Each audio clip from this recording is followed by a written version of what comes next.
everybody, welcome back. Thanks for joining me for another royal news video. So for a change, we're going to mix it up today. We're actually going to start the video with the real royals. See it as a way of having a spoonful of sugar to help the Montecito medicine go down. And we're going to start today's video with Queen Camilla, who attended a special musical concert at Salsbury Cathedral to celebrate the work of local charities.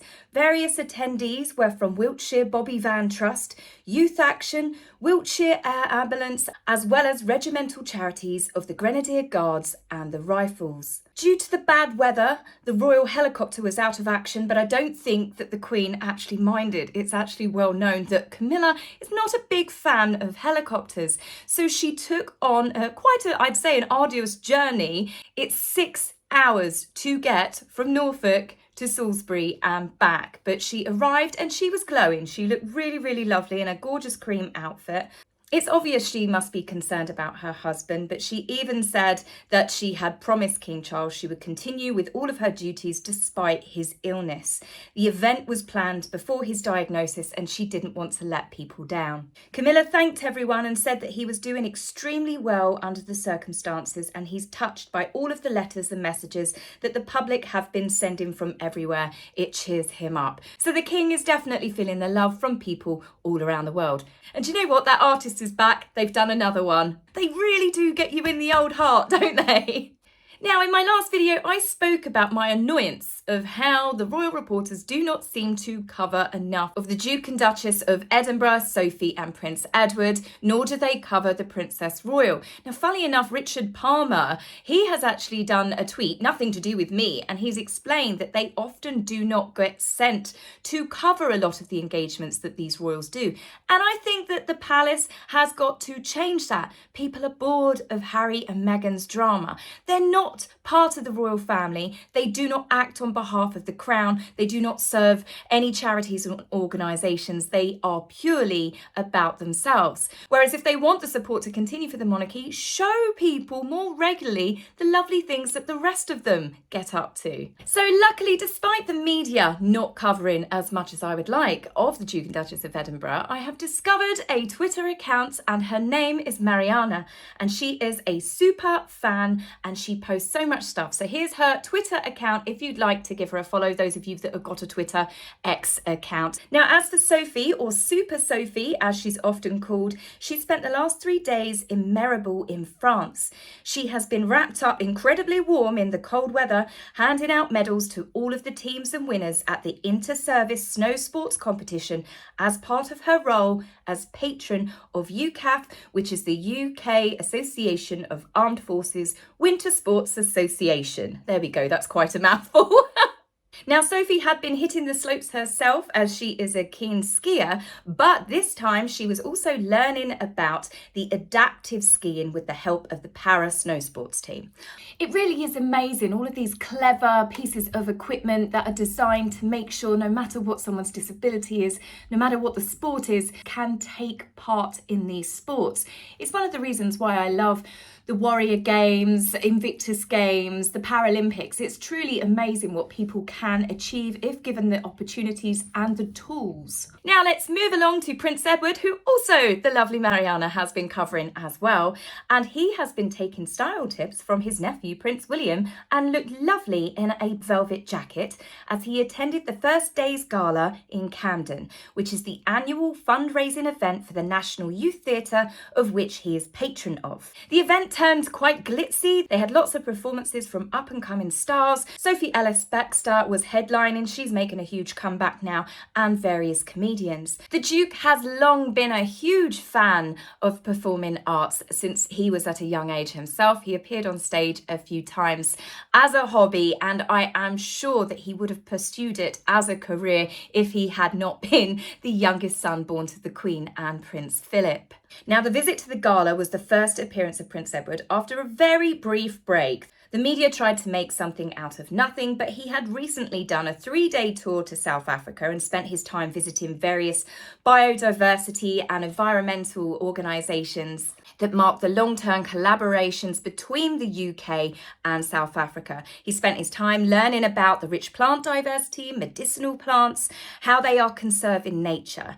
In addition to further cementing the close ties that the UK has to South Africa, the Duke also met and spent time with a group of students who have completed the President's Award, which is the South African arm of the Duke of Edinburgh's International Award. After leaving South Africa, he then hopped on a plane and flew out to St Helena, which is a British territory in the Atlantic Ocean. And whilst he was there, he met a very wise and very distinguished gentleman called Jonathan. Aged 191, this was not the giant tortoise's first royal visit. In fact, he had met the Duke's grandparents, King George VI and the then Queen Elizabeth, who later became the Queen Mother, who were there with Princess Elizabeth and Princess Margaret, and then Prince Philip came out a few years later and paid a visit to him. Tortoises are such incredible creatures, but they live for such a long age. So for any of you who are thinking, oh, do you know what, let's get a pet tortoise, please try and remember how long that they live. Get a rescue tortoise that is older, because otherwise you will be leaving this pet tortoise in your wills to your children, your children's children, and even potentially your great-grandchildren. A lovely thought it might be for you, it may not necessarily be for them. Now, let's move on to the duplicitous duo, or mainly Harry in this instance, because the truth has come out, I think, as to why Harry did this flying visit. Lady C, as I said in the last video, she has confirmed, the newspapers have now carried this story, so there's obviously truth to it, that Harry got a full 12 minutes with his father. The brief visit and of course the air miles left many people scratching their heads at the preachy eco-warrior. But Harry has now appeared in Las Vegas. Thankfully, this time he decided to keep his clothes on. Harry has made a shock appearance, they said, at the NFL Honours Ceremony to hand out an award. It makes a change from Harry not collecting one for himself. Harry presented the Walter Payton Man of the Year award to Pittsburgh Steelers footballing star Cameron Hayward. Harry clearly hasn't met a camera that he didn't love, quite the opposite to his story of camera clicks bringing him trauma and how he felt like being part of the royal family was like being on The Truman Show. We can't get Harry now away from cameras, from TV crews, or in fact a microphone. Now, whilst Harry did get a very nice applause as he came out, quite a few people were shocked, saying, oh my God, Prince Harry's here. Why is Prince Harry here?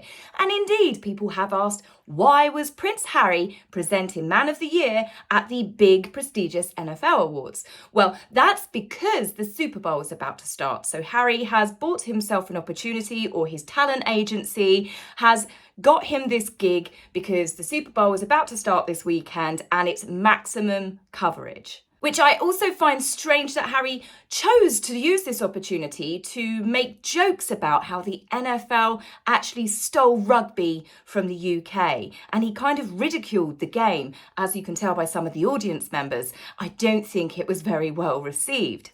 So Harry, knowing that he had to be at this awards show, and he still decided, as I said in the last video, to push this visit on his father, come in, whether you like it, ready or not, here I come, leaving Charles and the Queen having to wait for him to turn up. It's now clearly obvious that Harry did do it for a quick boost of PR before his next appearances. Because Harry had had so much bad press, obviously with legends of aviation joking about his father despite the king needing surgery. Harry knew that he was going in for surgery. He didn't wish his father well, didn't say anything to do with his father's health, nor did he say anything about Catherine's. Then of course you've got the fact that Harry still has not said a word about Africa Parks. He has not called out the Africa Parks abuses towards the Baka people. I'm not letting this one rest. Harry stayed on despite the fact that he found out the awful things that were being done by a personal video being sent to him and a letter begging for his help. Harry stayed on as president and then stayed on as the board of directors. Obviously, huge negative backlash from that. So, of course, then Harry's now got this awards show. He's appearing at the Invictus Games next week. Harry does this mercy dash to be by his father's side. The prodigal son returns. Oh, Harry is really offering an olive branch. No, he wasn't. He has just jumped on the King's cancer diagnosis to give himself some positive coverage. And I think the King and the Queen know that. That's why Harry only got 12 minutes with him. Now, of course, with Harry's surprise appearance at the NFL Awards, everyone was speculating, will Harry and Meghan make an appearance at the Super Bowl? It was just very typical of the will they, won't they, but as we now know, they did not attend. There are reasons as to why they didn't attend. They felt the need to share with the media. No one really cares. But they said it was because they were getting ready to pack to go to the Invictus Games, which is on this week. Now, I'm not sure I believe that from Harry, but I do believe it from Meghan, given that she likes to change her outfits multiple times a day. Now, I highly doubt something as small as going to the Invictus Games a few days later, no doubt by private jet, would stop Meghan from attending the Super Bowl, but the fact that she wouldn't be the centre of attention might have something more to do with it. As everybody knows, Taylor Swift was going to be there and she had her typical A-list posse and best friends with her.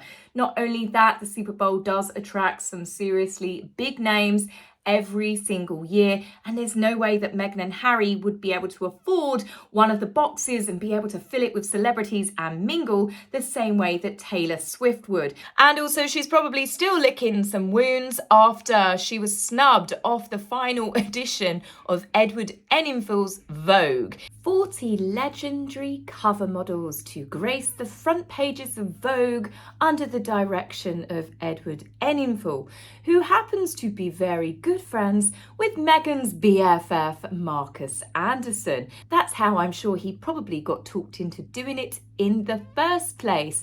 I mean, of course, Meghan was Harry's wife and she was a duchess, a member of the royal family, but he really had his arm bent, and there was apparently lots of creative differences when Meghan was struggling with the staff, because of course no one does anything how Meghan wants them to, and apparently there were a few issues with how Meghan wanted to present herself on the front cover of the magazine. Of course, we didn't see in the final version a picture of Meghan's face amongst the Forces for Change women. We instead had a mirror, which was kind of cheesy. You are the Forces for Change, just look in the mirror. You know, it's that schmaltzy Californian style that Meghan loves. But it was later reported that Meghan had actually wanted to feature herself in true narcissistic style on the cover, and she was talked out of it. Now, the biggest problem that came from Meghan doing this cover was she completely plagiarised the idea.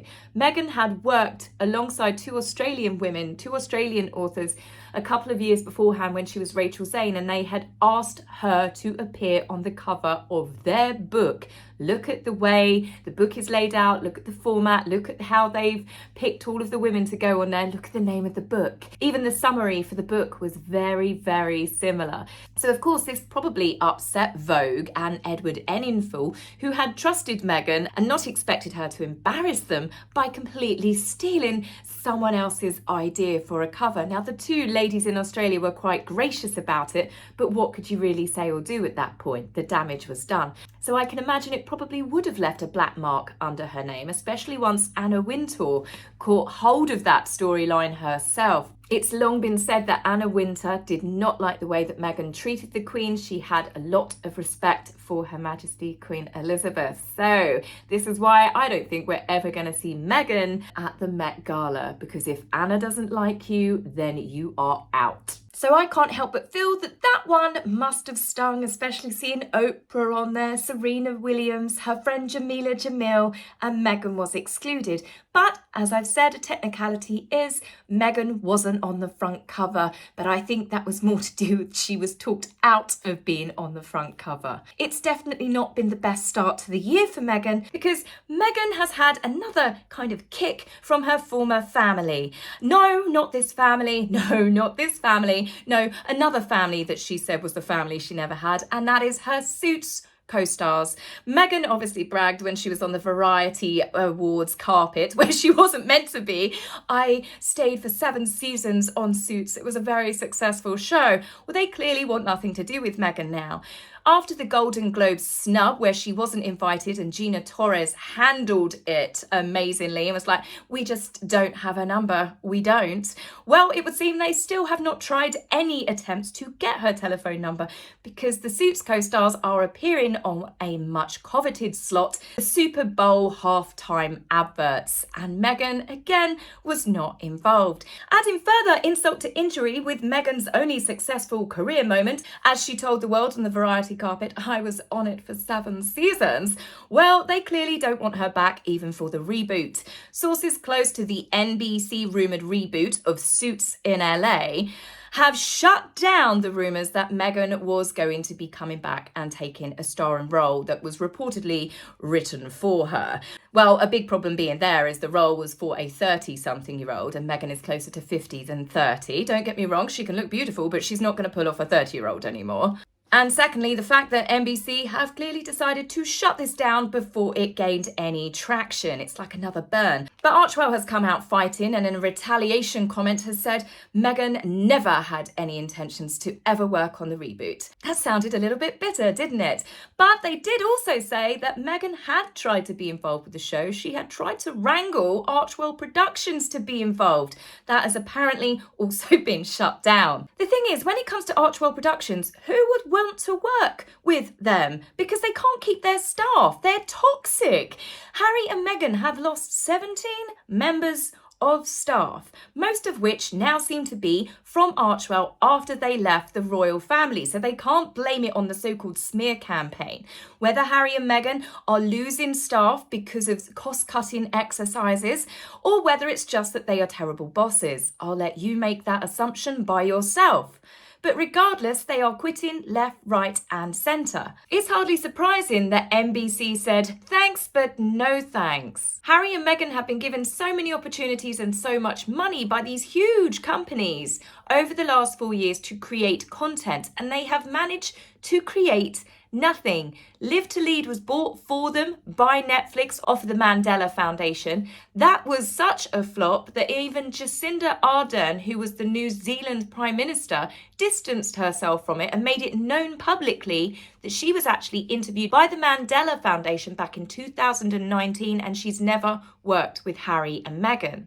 Pearl, Meghan's cartoon to do with a young girl based on herself that was going to interview or go see women throughout history that inspire her. Yeah, that one didn't even make it into the studio. Then they threatened us with something that will make Charles Dickens roll over in his grave, a TV series called Bad Manners, which is supposed to be the prequel to Great Expectations. Although I have often wondered if Meghan took inspiration from Miss Havisham when she was designing her wedding veil. Look at Spotify. Spotify built them a recording studio in their own home. They helped interview people, so Meghan didn't have to actually take time out of her day to sit down and do the filming. They had a team of 13 producers plus all of the assistants working on it for Meghan, not just Archwell Productions, it was also Gimlet Productions as well. They had everyone doing everything for them, and yet they managed to produce 13 episodes of the most boring waffle where Meghan was basically just talking about Meghan. There's lots of talk at the moment that Meghan will be teaming up with Paramount Studios, but I can't see that Paramount is going to be that desperately trying to sign Harry and Meghan, given the fact that they have actually created nothing over the last couple of years apart from toxic drama. The only thing that people tuned into was them slagging off the royal family. They are a one-trick pony. They have produced nothing else of interest. I can only assume that Prince Harry is gutted and probably thinking that Tucker Carlson poached his idea, where Harry had actually said he wanted to interview Vladimir Putin. But I doubt Tucker Carlson was asking Vladimir what his childhood traumas were. These two are a disaster. As I've said so many times, they've got the reverse Midas touch. And I think we're going to continue to see that from any other company that Meghan and Harry try and approach for these big £1 million contracts, yet they've got nothing to show that they do the work. The biggest problem that all these companies face that want Harry and Meghan to create content is Harry and Meghan's popularity is so low. They just will not bring in the viewing figures to make anything that they create or produce a success. It will not make it in the ratings hits. You can see this from everything that they have not been nominated for. There was brief interest when they slagged off the royal family, all to do with the Netflix show, but that, in fair, was they were starring in it, but it was created by other people. Harry and Meghan can put themselves as producers, but I don't think that they produced anything. Let's be real, with Harry and Meghan's work ethic, I don't think that these two could produce a piss up in a beer factory. So guys, on that note, I'm going to love you and leave you, and I will be back with you very soon. Take care for now. Bye.